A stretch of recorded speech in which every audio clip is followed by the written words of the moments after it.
এই দেখুন বন্ধুরা, তরকারিটা ভালোভাবে ফুটে গেছে। এই পর্যায়ে আমি মাছগুলো অ্যাড করে দেব। এইভাবে আপনারাও ট্রাই করে দেখবেন। ছোট ট্যাংরা মাছ এখন বাজারে প্রচুর পাওয়া যাচ্ছে, আর যাদের পুকুর টুকুর আছে, ধরার ভালো ব্যবস্থা আছে, তারা ধরেও খাবেন। প্রতিটা ট্যাংরা মাছে ডিম হয়ে গেছে, খুবই ভালো লাগবে খেতে। আর এইভাবে রান্না করে খেলে তো আর কথাই নেই, ভীষণ ভালো লাগে। এইভাবে ছোট ট্যাংরা, ডিমওয়ালা ছোট ট্যাংরার ঝাল চচ্চড়ি।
নমস্কার বন্ধুরা, গঙ্গাসাগরের বনেদি রান্না ও পরিবেশ ইউটিউব চ্যানেলে সবাইকে স্বাগত জানালাম। আমার পুরনো বন্ধুদের সবাইকে ধন্যবাদ জানালাম, আর নতুন বন্ধুদের আমি স্বাগত জানালাম। এই দেখুন বন্ধুরা, রেমাল ঝড় তো চতুর্দিকে একবারে তছনছ করে দিয়েছে। এর মাঝখানেও আমি ভিডিও করতে বসে গেছি, কারণ প্রতিদিন আমাকে একটা করে ভিডিও ছাড়তে হয়। এতদিনে নিশ্চয়ই এই ঝড় বাদলার মাঝখানে সবাই সুস্থ রয়েছেন এবং ভালো রয়েছেন। আমি তো মোটামুটি ভালো আছি, তাই আমি ভিডিও করতে বসে গেছি। ছোট টাইপের ট্যাংরা মাছ নিয়েছি। এগুলো আমাদের বাড়িতেই ধরা হয়েছে, উজান দিয়ে ধরা হয়েছে। এই দেখুন, একেবারে ছোট টাইপের ট্যাংরা মাছ, কিন্তু সব ডিমওয়ালা ট্যাংরা মাছ। এই যে ডিম ভর্তি ট্যাংরা মাছগুলোতে, ডিম ভর্তি, যদিও ছোট সাইজের, একেবারে জ্যান্ত ট্যাংরা মাছ এবং ডিম ভর্তি ট্যাংরা মাছ। পরিষ্কার করে কেটে ধুয়ে নিয়েছি আমি। এবার মাছটাতে আমি লবণ হলুদ মাখিয়ে দেব।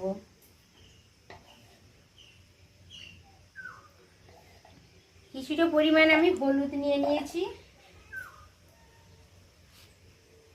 লবণ পরিমাণ মতো আমি নিয়ে নিলাম। ভালো করে মাছে লবণ হলুদটা আমি মাখিয়ে নেব। এখন তো ট্যাংরা মাছে ভীষণ লালা হয়ে যায়, পিচ্ছিল অবস্থা, মাছগুলো ডিম হয়ে গেছে। তো বন্ধুরা, মাছ কাটার পরে একটু লবণ দিয়ে ভালো করে মাখিয়ে ধুয়ে নেবেন, তাহলে ট্যাংরা মাছের লালা কিন্তু একেবারেই চলে যায়। পিচ্ছিল অবস্থাটা চলে গেলে তাহলে মাছটা ভাজতেও সুবিধা, খেতেও ভীষণ ভালো লাগে। তো এই মাছেরই আজ আমি ঝাল চচ্চড়ি করব। যেহেতু ছোট সাইজের ট্যাংরা মাছ, ওই জন্য ঝাল চচ্চড়ি করব। তো আপনারা দেখতে থাকুন আমি কিভাবে রেসিপিটা কমপ্লিট করি। 5 মিনিট আগে আমি লবণ হলুদ ভালো করে মাখিয়ে নিয়েছি। এই দেখুন, আমি উনানে একটা কড়াই বসিয়ে দিয়েছি। কড়াইতে আমি 3 টেবিল চামচ তেলও দিয়ে দিয়েছি। তেলটা গরম হয়ে গেছে, ধোঁয়া বেরোতে শুরু করেছে। এর দ্বারা বোঝা যাচ্ছে যে তেলটা ভালোভাবে গরম হয়ে গেছে। এবার আমি অল্প অল্প করে পুরো মাছটা ভেজে নেব। ভালোভাবে হিট হয়ে গেছে। এই দেখুন আমি কিছুটা পরিমাণ মাছ কড়াইতে দিয়ে দিলাম। ভালো করে তেলের সাথে একবার সব মাছগুলো ভালো করে আমি নেড়ে নিচ্ছি। সব মাছে ভালো মতো চতুর্দিক তেল পেয়ে গেল। এবার মাছগুলোকে কড়াইতে মিশিয়ে দেবো। ভিডিওটা স্কিপ না করে পুরোটাই দেখবেন বন্ধুরা। জাতীয় ট্যাংরা মাছ এখন প্রচুর পরিমাণে বাজারেও পাওয়া যাচ্ছে, কিনে খাবেন, খুবই ভালো লাগে সমস্ত ডিমওয়ালা ট্যাংরা। এই দেখুন বন্ধুরা, বেশ লালচে হয়ে গেছে ট্যাংরা মাছগুলো। এবার আমি ট্যাংরা মাছটা তুলে নিচ্ছি। বেশ ভালোভাবে আমার ভাজা হয়ে গেছে। এইভাবে সব ট্যাংরা মাছগুলো অল্প অল্প করে আমি লালচে করে ভেজে নেব। তো আরও কিছুটা পরিমাণ ট্যাংরা মাছ রয়েছে, সেটা আমি অল্প অল্প করে ভেজে নেব।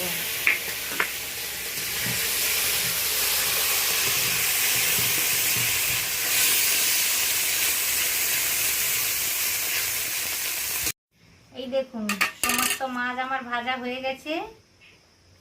ভালো করে, খুব ভালো করে মচমচে করে আমি একদম মাছগুলো ভেজে নিয়েছি। ডিমওয়ালা ট্যাংরা মাছ।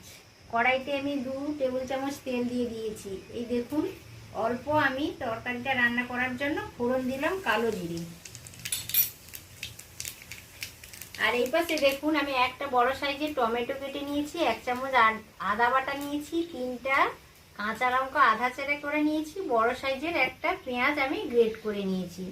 এদিকে ফোড়নটা হয়ে গেছে, দারুণ সুন্দর একটা গন্ধও চলে আসছে। আমি কাঁচা লঙ্কা আধা চেরা কাঁচা লঙ্কা দুটো দিয়ে দিলাম। তারপর সমস্ত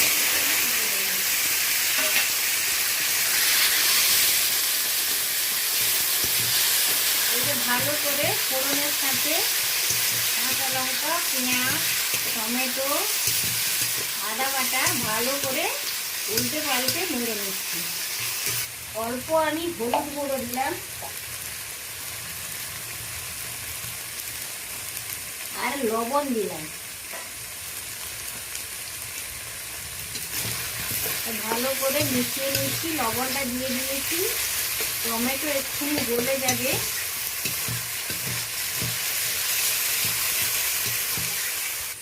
এই দেখুন টমেটো, পেঁয়াজ, কাঁচা লঙ্কা, আদা বাটা একসাথে আমি ভালো করে কষিয়ে নিয়েছি। পেঁয়াজ, টমেটো সমস্ত কিছু কাঁচা গন্ধ চলে গেছে। বেশ টমেটোটাও গলে গেছে ভালোভাবে। এই পর্যায়ে আমি কিছু গুঁড়ো মশলা অ্যাড করে দেবো। তার আগে আমি অল্প কড়াইতে জল দিয়ে দেবো। আমি একটা পাত্রে জল গরম করে রেখেছিলাম, অল্প জল দিয়ে দিলাম। গুঁড়ো মশলাগুলো দেবো, সেইটা যাতে না ধরে যায় বা তলাতে যাতে না বসে যায়, এই জন্য আমি অল্প জল দিয়ে দিয়েছি।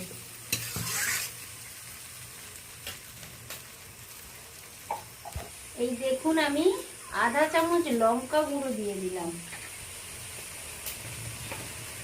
ঝালটা আপনারা নিজেদের পছন্দ মতো দেবেন। আধা চামচ আমি জিরে গুঁড়ো দিলাম।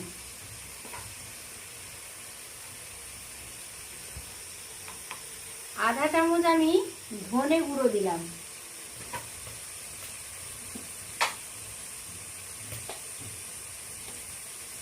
আধা চামচ আমি কাশ্মীরি লাল লঙ্কার গুঁড়ো দিলাম। এই সমস্ত গুঁড়ো মশলাকে আমি ভালোভাবে কষিয়ে নেব। তেল না ছাড়া পর্যন্ত এইভাবে নেড়ে চেড়ে ভালো করে কষিয়ে নেব।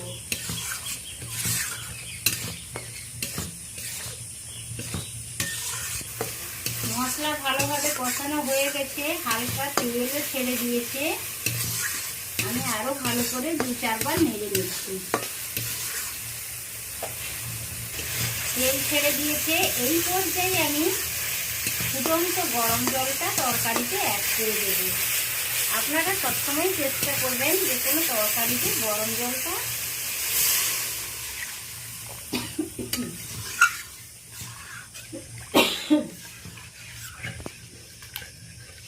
আমি এতটা মাছে যে আমি অনেকটা পরিমাণ ট্যাংরা মাছ নিয়েছি। এই পর্যায়ে জল দিলাম। আপনারা মাছের পরিমাণটা অনুসারে জলটা দেবেন। ট্যাংরা মাছটা একটু শক্ত জাতীয় মাছ, ওই জন্য ভালো করে একটু ফুটিয়ে নিতে হয়। তো আমি এই পরিমাণ জল দিয়েছি। এবার তরকারি ফোটা পর্যন্ত অপেক্ষা করব। এই দেখুন বন্ধুরা, তরকারিটা ভালোভাবে ফুটে গেছে। এই পর্যায়ে আমি মাছগুলো অ্যাড করে দেব। এইভাবে আপনারাও ট্রাই করে দেখবেন। ছোট ট্যাংরা মাছ এখন বাজারে প্রচুর পাওয়া যাচ্ছে, আর যাদের পুকুর টুকুর আছে, ধরার ভালো ব্যবস্থা আছে, তারা ধরেও খাবেন। প্রতিটা ট্যাংরা মাছে ডিম হয়ে গেছে, খুবই ভালো লাগবে খেতে। আর এইভাবে রান্না করে খেলে তো আর কথাই নেই, ভীষণ ভালো লাগে। এইভাবে ছোট ট্যাংরা, ডিমওয়ালা ছোট ট্যাংরার ঝাল চচ্চড়ি। দেখুন, আমি মাঝখানে লবণটাও টেস্ট করে নিয়েছি, লবণটা ঠিক আছে। এই দেখুন, আরও একবার ভালো করে আমি নেড়ে দিলাম। তরকারিটা প্রায় কমপ্লিটের পথে। আরও 2 মিনিট আমি রাখবো, তারপর নামিয়ে নেব। প্রায় হয়ে এসেছে। হালকা হাতে আমি একবার ভালো করে নেড়ে নিলাম।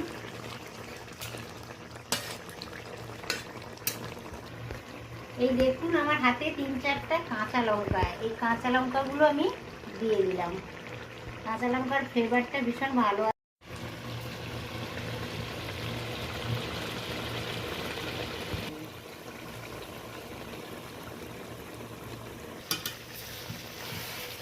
ছোট ট্যাংরার ঝাল চচ্চড়ি আমার কমপ্লিট হয়ে গেছে। তরকারিটা একেবারে গা মাখা হয়ে গেছে। দেখুন, এই পর্যায়ে আমি তরকারিটা নামিয়ে নেব। আপনারাও এইভাবে ট্রাই করে দেখবেন, ভীষণ ভালো লাগে খেতে। ছোট ট্যাংরা হলেও ডিমওয়ালা ট্যাংরা খুবই ভালো লাগে খেতে। দেখুন বন্ধুরা, এই যে ছোট ট্যাংরা, ছোট ডিমওয়ালা ট্যাংরার আমার ঝাল চচ্চড়িটা কমপ্লিট হয়ে গেছে। আমি একটা পাত্রে ঢেলে নিয়েছি। 2 মিনিট আমি স্ট্যান্ডিং টাইমে রেখেছিলাম। দেখুন কতটা ভালো দেখাচ্ছি। তো আশা করি ভিডিওটা সকলেরই ভালো লেগেছে। ভালো লাগলে অবশ্য আমার চ্যানেলকে সাবস্ক্রাইব করবেন, পরিচিতদের মধ্যে শেয়ার করবেন, আর অবশ্যই একটি লাইক দেবেন। আজকের মতো আসছি বন্ধুরা, আবার দেখা হবে পরের ভিডিওতে, পরের রেসিপির সাথে। আজকের মতো টাটা, নমস্কার। সবাই সুস্থ থাকুন, ভালো থাকুন।